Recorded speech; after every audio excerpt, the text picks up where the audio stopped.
बिस्मिल्लाहिर्रहमानिर्रहीम। अस्सलाम वालेकुम वरहमतुल्लाहि वबरकातुहू। दोस्तों, जो कौम अपने असूलों पर समझौता करना शुरू कर दे, जो कौम अपने असूलों पर कंप्रोमाइज़ करना शुरू कर दे, अपने असूलों से पीछे हट जाए, वो कौम अखलाकी तौर पर तबाह हो जाती है। कल पाकिस्तान में ऑल पार्टीज़ कॉन्फ्रेंस हुई। APC में मियाँ मोहम्मद नवाज शरीफ ने और आसिफ अली जरदारी ने टेलीफोनिक खिताब किया।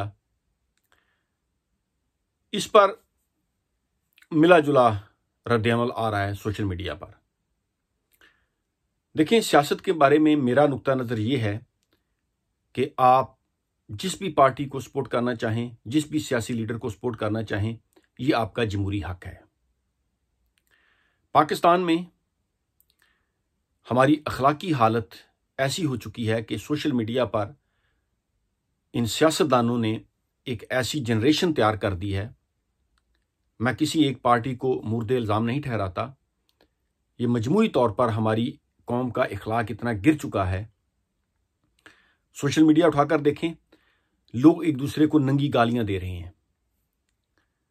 मुस्लिम लीग, पीपल्स पार्टी वाले वो PTI पर कीचड़ फेंक रहे हैं, इमरान खान पर ज़ातियात, इमरान खान की बीवियों के बारे में, इमरान खान की बहनों के बारे में बहुत गलत गुफ्तगू कर रहे हैं।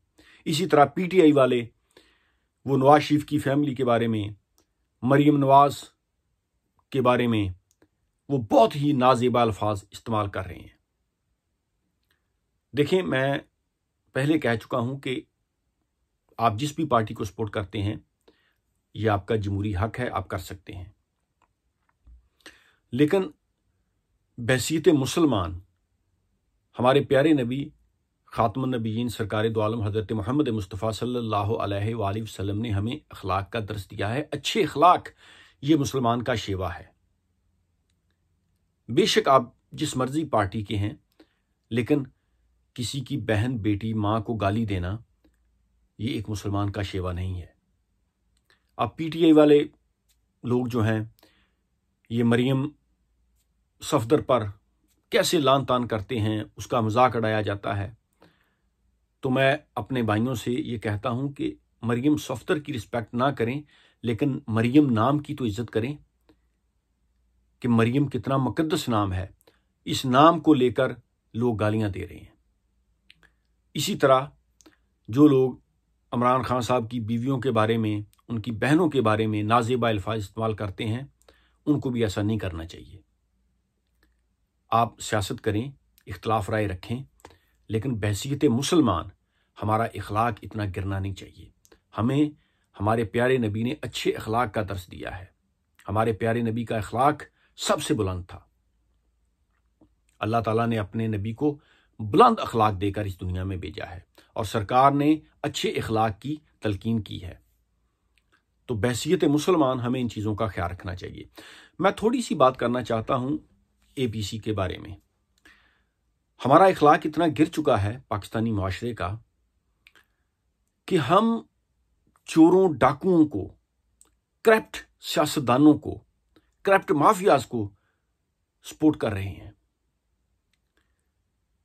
देखें, पाकिस्तान की पहले तो हालत देखें कि पाकिस्तान पिछले 73 सालों में ये दिन ब दिन कैसे दलदल में गिर रहा है। पाकिस्तान की मईशत तबाह हो रही है, पाकिस्तान के अदारे तबाह हो चुके हैं, पाकिस्तान में करप्शन है, पाकिस्तान में ऐसे मकामात हैं जहां पर प्राइमरी तालीम की सहूलत भी मौजूद नहीं है। पाकिस्तान में हॉस्पिटल्स की हालत इतनी पतली है कि लोगों को वैक्सीन नहीं मिलती कुत्ता काटने की और लोग मर जाते हैं, बच्चे मर जाते हैं। पाकिस्तान में आप किसी भी इदारे में चले जाएं, वहां पर आपसे रिश्वत ली जाती है। आपका तल्लक वास्ता है तो आपका काम हो जाएगा, वरना आप धक्के खाते रहेंगे। अदालतों में इंसाफ नहीं मिलता। ब्यूरोक्रेसी की हालत देखें। पाकिस्तान में एक मामूली सा काम करने के लिए आपको कई कई दिन लग जाते हैं। तो मेरे दोस्तों, जब मुल्क की ये हालत हो, इन सियासतदानों ने हमें क्या दिया? इन करप्ट माफियाज ने, चंद खानदान इससे मुस्तफीद हुए, इस मुल्क के वसाइल से उन्होंने मुल्क को लूटा और पाकिस्तान की आवाम को जहालत में रखा। आज पाकिस्तान के लोगों की हालत देखें। अभी ये जो फैटफ का बिल पास हुआ है, इस पर मस्जिदों में उलमा कराम जो है वो कह रहे हैं जी ये इस्लाम के खिलाफ साजिश है। अस्तगफिरुल्लाह मिन ज़ालिक। कि एक बिल जिससे पाकिस्तान को फायदा होना था। सियासत में हम इतने अंधे हो चुके हैं कि हमें अच्छे बुरे की तमीज ही नहीं रही। जो कौम अपने असूल छोड़ दे, जो कौम अपने असूलों पर कंप्रोमाइज करना शुरू कर दे, वो कौम अखलाकी तौर पर तबाह हो जाती है। वो अच्छे बुरे में तमीज नहीं कर सकती, उसको मालूम ही नहीं है कि ये चीज अच्छी है, ये बुरी है। फैटिफ का बिल आता है, लोग इस पर सियासत शुरू कर देते हैं। हालांकि ये जो मनी लॉन्ड्रिंग के बारे में कानून साजी, ये पाकिस्तान के लिए बहुत जरूरी है, वरना पाकिस्तान ब्लैक लिस्ट में चला जाएगा, पाकिस्तान की इकॉनमी तबाह हो जाएगी, पूरी दुनिया में पाकिस्तान माशी तौर पर तनहा रह जाएगा। कोई लोग भी पाकिस्तान के बैरूनी मुल्क जो है, जो पाकिस्तान के साथ तैयार तर्क कर देंगे, बैरूनी मुल्क से इन्वेस्टमेंट पाकिस्तान में नहीं आएगी और पाकिस्तान के लोग जो है वो मजीद उन पर बोझ बढ़ेगा, वो मजीद उनकी हालत बदतर हो जाएगी। तो मस्जिदों में उलमा इकराम जो है, जो नून लीग के सपोर्टर हैं, जो पीपल्स पार्टी के सपोर्टर हैं, वो कह रहे हैं जी ये बिल जो है ये इस्लाम के खिलाफ साजिश है। यानी हमें जिस चीज का जवाब नहीं आता, हम उसको इस्लाम के खिलाफ साजिश शुरू कर देते हैं। हम कहना शुरू कर देते हैं ये इस्लाम के खिलाफ साजिश है। जिस आदमी की बात हमें अच्छी नहीं लगती, हम उस पर यहूदी एजेंट का इल्जाम लगा देते हैं। तो मैं अपने पाकिस्तानी भाइयों से ये कहूंगा, देखें, एक तो लोग जो गाली गलोच देते हैं, मैं उससे हटकर बात करना चाहता हूं। पीटीआई वाले वो मुस्लिम लीग को गालियां देते हैं, मुस्लिम लीग वाले वो पाकिस्तान पीटीआई को गालियां देते हैं, इसी तरह पीपल्स पार्टी वाले और एक दूसरे को। मैं उन बातों में नहीं जाना चाहता। मैं आपसे गुजारिश ये करता हूं मेरे भाइयों कि देखें, हमारे आबाओ अजदाद ने ये प्यारा वतन हजारों औरतों की इज्जत गंवाकर, लाखों लोगों ने कुर्बानियां देकर ये प्यारा वतन हासिल किया है। ये प्यारा वतन चंद खानदानों के मफाद में हासिल नहीं किया गया कि चंद खानदान जो हैं वो इससे मुस्तफीद हो जाएं। लोगों ने कुर्बानियां दी, औरतों माओ बहनों ने अपनी इज्जत गंवाई, फिर जाकर ये प्यारा वतन पाकिस्तान कायम हुआ। अगर पाकिस्तान की अदालतों में इंसाफ होता, हमारा जस्टिस सिस्टम मजबूत होता, तो 1971 में पाकिस्तान 2 टुकड़े ना होता। अगर हमारी अदालतों में इंसाफ होता, पाकिस्तान में अमीर और गरीब के लिए कानून एक होता, तो पाकिस्तान कभी भी 2 टुकड़े ना होता। लेकिन हमने अपनी रवश नहीं बदली, हम आज भी वही गलतियां कर रहे हैं। गरीब आदमी को तो इंसाफ ही नहीं मिलता पाकिस्तान में, गरीब आदमी धक्के खाता रहता है, गरीब आदमी का केस जो है वो सालों साल लग जाते हैं। और जो अमीर हैं, जो ताकतवर हैं, उनको सजा हो भी जाए तो नवाज शरीफ कैसे भागा मुल्क से? अदालतों ने उसको बेल दी और आज वो लंदन में बैठकर पाकिस्तानी अदारों के खिलाफ प्रोपोगंडा कर रहा है। कोई पूछने वाला है इस मुल्क में कोई कानून है, या इस मुल्क में अमीरों के लिए कोई कानून है कि अमीरों को कानून के दायरे के अंदर लाया जाए, या सारे कवानीन गरीबों के लिए ही हैं कि गरीबों को कैसे पीसना है? तो मेरे दोस्तों, कल तक देखें, यही नवाज फैमिली, नवाज शरीफ और शहबाज शरीफ, ये आसफ अली जरदारी को, पीपल्स पार्टी को कैसे गालियां देते थे। इन्होंने पिछले 35-40 साल से पाकिस्तान पीपल्स पार्टी ने और मुस्लिम लीग ने कैसे लोगों को आपस में लड़ाया। लोगों ने जलसे जुलूसों में एक दूसरे पर गोलियां चलाईं, इनकी वजह से कई लोग मर गए आपस में दुश्मनी करके। और आज ये अपने जाती मफाद के लिए, अपनी करप्शन बचाने के लिए ये सारे इकट्ठे हो चुके हैं। पाकिस्तानी कौम क्या अंधी है, गूंगी है, बहरी है? उनको नहीं मालूम कि ये टेलीविजन पर आकर एक दूसरे को गालियां देते रहे हैं। टेलीविजन पर बैठकर इन्होंने ये कहा है कि नवाज शरीफ ने कहा है जी जरदारी करप्ट है, शहबाज शरीफ ने कहा है कि मैं जरदारी को लाड़काना और लाहौर की सड़कों पर घसीटूंगा कि ये करप्ट है, इन्होंने मुल्क का पैसा खाया है। और जरदारी फैमिली ने, बिलावल ने कहा है कि नवाज शरीफ जो है ये करप्ट है,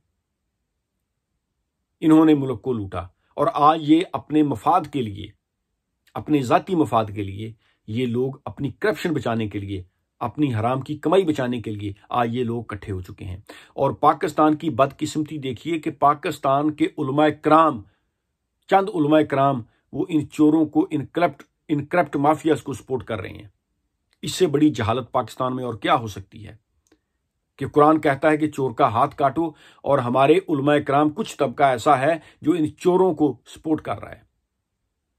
मेरे भाइयों, आप मुस्लिम लीग से हैं, पीपल्स पार्टी से हैं, पीटीआई से हैं, जमात इस्लामी से हैं या किसी भी मजहबी सियासी जमात से आपका ताल्लुक है, आपको मुबारक हो, आप अपनी सियासत करें।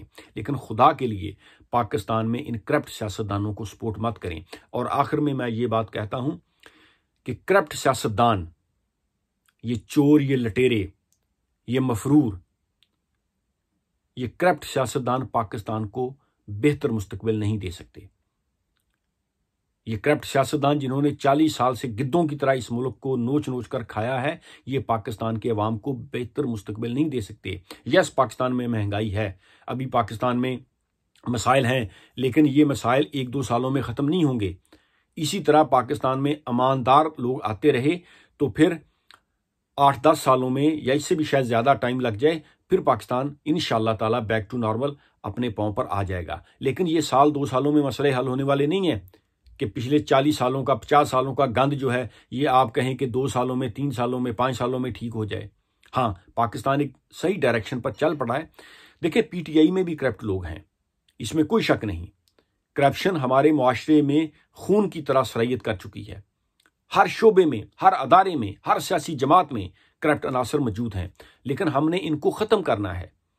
मेरे मुस्लिम लीगी भाई, मेरे पीपल्स पार्टी में जो भाई हैं, जो पीटीआई में हैं, ये एक दूसरे को गालियां देने की बजाय जो मुहिब्बे वतन पाकिस्तानी, एक तो वो तबका है ना जो इन सियासतदानों का गुलाम है, जो किसी ना किसी तरीके से इन सियासतदानों का बचा कुचा खाता है, मैं उनकी बात नहीं कर रहा, लेकिन जो मुहिब्बे वतन पाकिस्तानी हैं, वो ख्वाह किसी भी जमात में हों, उनको इन करप्ट सियासतदानों को सपोर्ट नहीं करनी चाहिए। देखें, पाकिस्तान पहले ही बहुत दुनिया से बहुत पीछे है और हम एक ऐसी नस्ल तैयार कर रहे हैं कि चंद साल और गुजर गए, आप यकीन जानिए, जो सिंध में, जो हमारे जनूबी पंजाब में, जो खैबर पख्तूनख्वा में, जो बलूचिस्तान में अनपढ़ तबका है, अगर हम आज की तारीख में देखें 2020 में हम दुनिया से कितने पीछे हैं। लेकिन इसी तरह ये करप्ट सियासतदान मुसल्लत रहे, 10-20 साल और गुजर गए, तो फिर हमारे पाकिस्तान का क्या हाल होगा। 5th जनरेशन वार, हाइब्रिड वार, ये पाकिस्तान पर मुसल्लत कर दी गई हैं। पाकिस्तान को फिरका परस्ती में धकेलने की साजिश हो रही है, पाकिस्तान के अदारों को करप्ट कर दिया गया है। तो खुदा के लिए आप जिस भी जमात से आपका तल्लक है आप रखें, आपको मुबारक हो, सियासत करें, लेकिन इन करप्ट सियासतदानों को सपोर्ट मत करें। ये जो कल एपीसी हुई है, क्या पाकिस्तानी कौम में इतनी अखलाकी जुर्त है कि वो पूछे इनसे कि कल तक तो तुम हमें लड़ाते रहे हो, कल तक तो तुम एक दूसरे को गालियां देते रहे हो, कल तक तो तुम एक दूसरे पर इल्जाम तराशी करते रहे हो, और आज तुम एक दूसरे के बाई बाई बनकर जो प्रेस कॉन्फ्रेंस कर रहे हो, एपीसी कर रहे हो, किस वजह से? अगर इमरान खान करप्ट है तो फिर उसने फैटफ का बिल क्यों पास करवाया? वो मनी लॉन्ड्रिंग के कानून जो हैं उनमें दिलचस्पी क्यों ले रहा है? वो पाकिस्तान में ऐसे कवानीन क्यों बनाना चाहता है कि पाकिस्तान से मनी लॉन्ड्रिंग को ख़त्म किया जा सके, पाकिस्तान में करप्शन का ख़त्म किया जा सके? अगर इमरान खान करप्ट है तो ऐसे कवानीन वो क्यों बना रहा है? एक सिंपल सा सवाल है। तो मेरे भाइयों, होश के नाखन लो, पाकिस्तान में ये करप्शन ख़त्म होनी चाहिए। पाकिस्तान में हमें इंडिया से इतना ज़्यादा ख़तरा नहीं है जितना हमें अपने अंदर मौजूद ये जो गद्दार हैं, ये जो करप्ट माफियाज हैं, हमें इनसे ज़्यादा ख़तरा है। तो पाकिस्तानी कौम को इनका साथ नहीं देना चाहिए। और आखिर में मैं फिर कहूँगा, जो करप्ट सियासतदान हैं वो पाकिस्तान को बेहतर मुस्तकबिल नहीं दे सकते। इसके बारे में ज़रूर सोचिएगा। Thank you very much. Allah हाफ़िज़।